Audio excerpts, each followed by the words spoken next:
राधे राधे दोस्तों, आज हम ऋग्वेद शुरू कर रहे हैं। आज हम प्रथम मंडल का पहला सूक्त श्रवण करेंगे और इस सूक्त के रचिता ऋषि मधुसंधा विश्वामित्र है। ये क्यों बताया गया है कि इस सूक्त के रचिता ऋषि मधुसंधा विश्वामित्र है?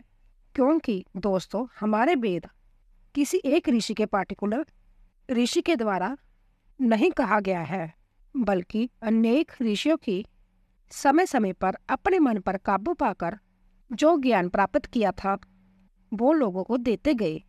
इसी तरह बहुत ऋषियों की विचारधारा मिलकर हमारे वेद बने हैं। और यह भी बताया जाता है कि हमारे वेद शुरू से लिखित भाषा में नहीं थे, बल्कि ऋषि मुनियों के याद किए हुए थे और लोगों को वह सुनाते थे।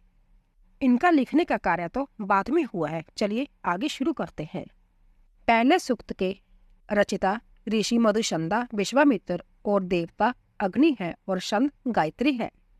हम अग्निदेव की स्तुति करते हैं, जो जग के पुरोहित देवता, तमें अनुकूल जग का संपादन करने वाले, होता देवों का आह्वान करने वाले और जाजकों को रत्नों से जगों के लाभों से विभूषित करने वाले हैं।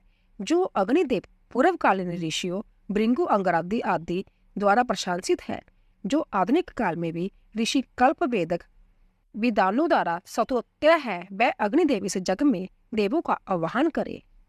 तोता द्वारा स्तुति किए जाने पर जब बढ़ाने वाले अग्निदेव मनुष्य जजमानों को प्रतिदिन बढ़ने वाला धन, जश एवं पुत्र पौत्र आदि वीर पुरुष प्रदान करने वाले हैं।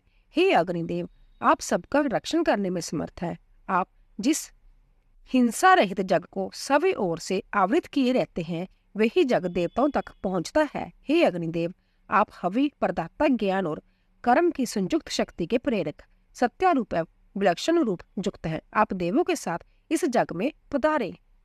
हे अग्निदेव, आप जग करने वाले जजमान का धन, आवास, संतान एवं पशुओं की समृद्धि करके जो भी कल्याण करते हैं, वह भविष्य में किए जाने वाले यज्ञों के माध्यम से आपको ही प्राप्त होता है। हे जजवल्यमान अग्निदेव, हम आपके सच्चे उपासक हैं। श्रेष्ठ बुद्धि द्वारा आपकी स्तुति करते हैं और दिन रात आपका सतत गुणगान करते हैं। हे देव, हमें आपका सानिध्य प्राप्त हो।